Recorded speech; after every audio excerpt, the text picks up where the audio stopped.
Semuanya siap, beramai. Bismillahirrahmanirrahim. Rabbi sholli shodri wa yassir li amri. Rabbi sholli shodri wa yassir li amri. Wahlul 'uqdatam min lisani yafqahu qawli. Wahlul 'uqdatam min lisani yafqahu qawli.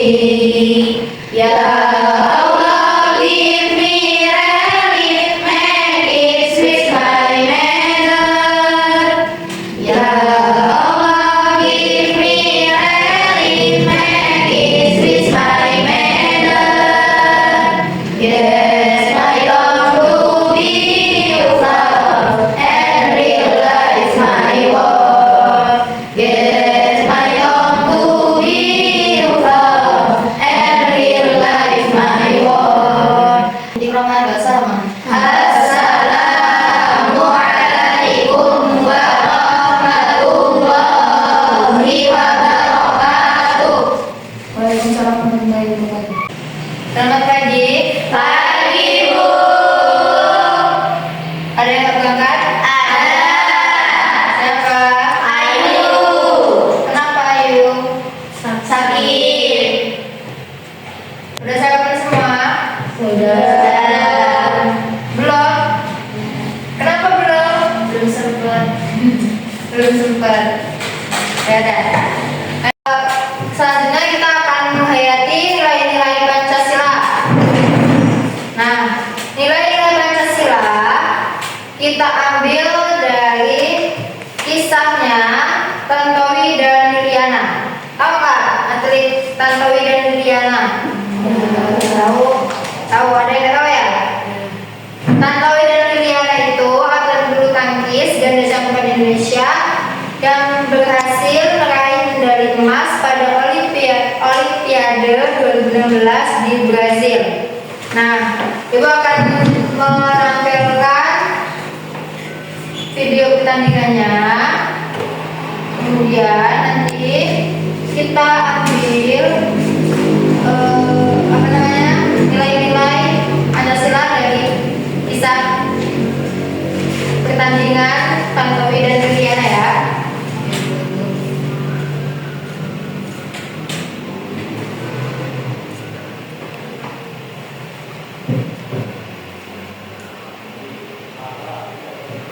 Kelihatan nggak?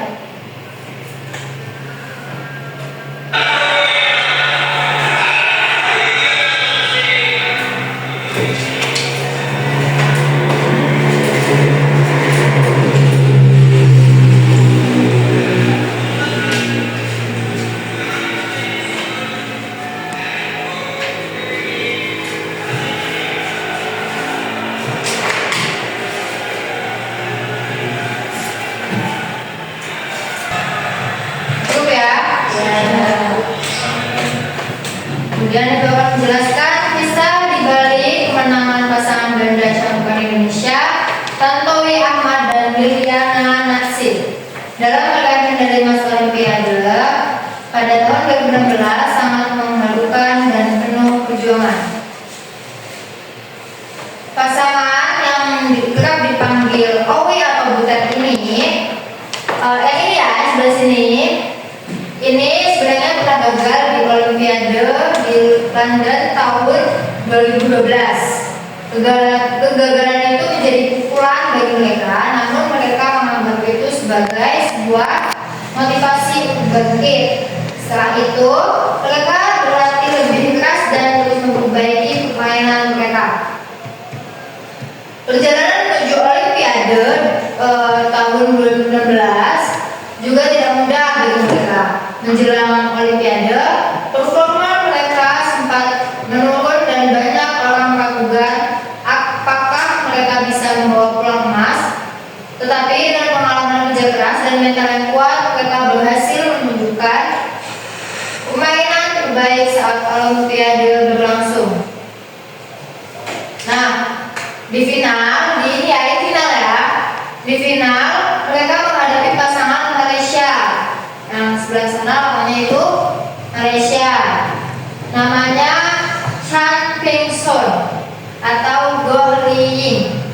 dengan permainan yang sangat dominan. Tantowi dan Liliana menang set 21 sampai 14 dan 21-12.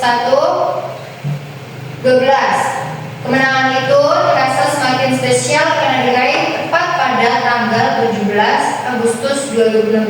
Jadi mereka menang itu di tanggal 17 Agustus pas hari kemerdekaan Indonesia yang ke-71. Nah, momen paling mengharukan adalah saat lagu Indonesia Raya berkumandang di arena Olimpiade. Banyak masyarakat Indonesia yang terharu dan bangga karena emas tersebut menjadi emas pertama Indonesia di Olimpiade Rio sekaligus meneruskan tradisi emas bulu tangkis Indonesia setelah sempat gagal pada Olimpiade London 2012. Nah, coba kita lihat.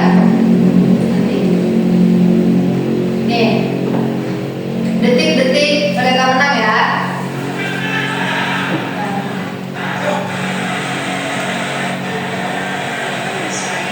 Ini Liliana ini. Namun mereka bersatu padu di Jaya Indonesia. Dalam konteks ini, sila ketiga Pancasila Persatuan Indonesia menjadi landasannya. Jadi kisah ini bisa kita ambil nilai-nilainya sesuai dengan sila ketiga, yaitu Persatuan Indonesia. Dengan spesialnya juga kemenangan mereka meraih medali emas bertepatan dengan tanggal 17 Agustus tahun 2016, perayaan kemerdekaan Republik Indonesia yang ke-71.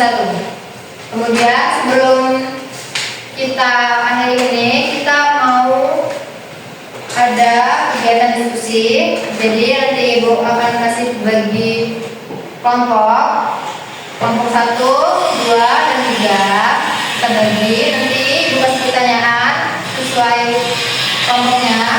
Nanti dijawab, kalian diskusikan jawabannya. Nanti akan Ibu panggil satu gitu ya. Ini untuk kelompok A, kelompok B, dan kelompok C. Coba kalian gabung dulu. Ibu kasih soal ya. Untuk kelompok A, soalnya pada sebuah sekolah terdapat seorang peserta didik yang pintar bernama Aira.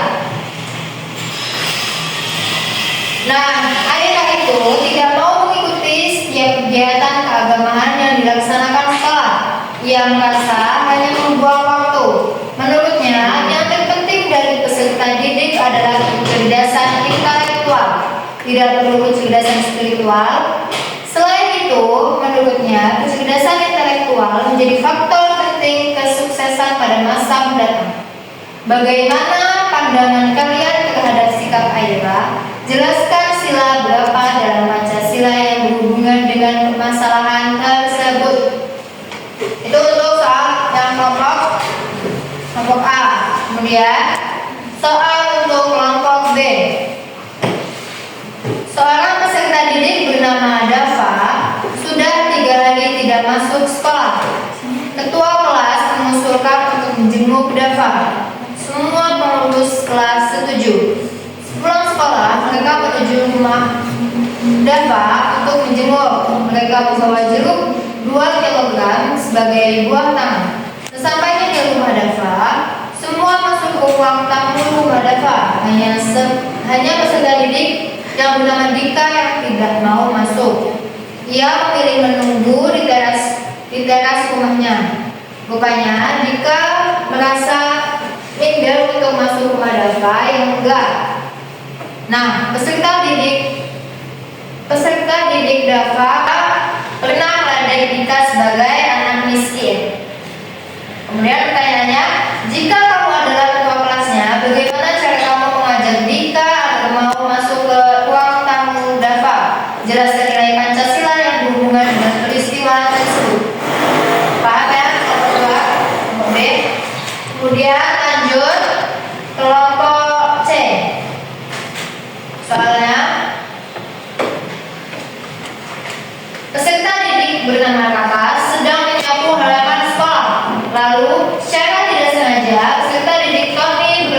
menabrak kakak yang sedang menyerok sampah. Akibatnya, kakak terjatuh dan sampahnya berserakan. Menyadari kesalahannya, Tony segera meminta maaf. Namun, kakak tidak begitu saja mau memaafkan Tony. Peserta didik kakak mencaci Tony untuk melampiaskan kesalahannya. Peserta didik kakak menilai Tony berlari dengan cukup.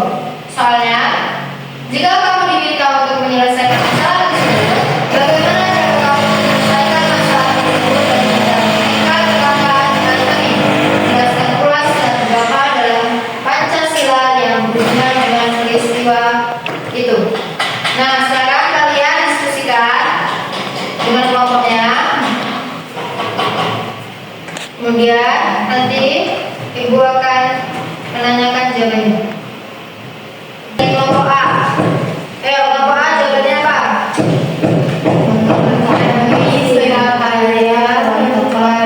Sebagai peserta didik tidaknya membutuhkan kecerdasan intelektual, tetapi juga kecerdasan spiritual dan sikap yang baik. Kegiatan keagamaan penting untuk membentuk keimanan, akhlak, disiplin, serta rasa hormat kepada Tuhan dan sesama. Kesuksesan tidak hanya ditentukan oleh kepintaran, tetapi juga oleh moral yang baik. Permasalahan tersebut berhubungan dengan sila Pancasila, yaitu ketuhanan yang Maha Esa. Sila ini mengajarkan bahwa setiap warga negara harus beriman dan bertakwa kepada Tuhan yang Maha Esa, serta menghormati kegiatan keagamaan. Oleh karena itu, aliran sebaiknya mengikuti kegiatan agama dengan baik dan memahami pentingnya keseimbangan antara kecerdasan intelektual dan spiritual. Paham ya?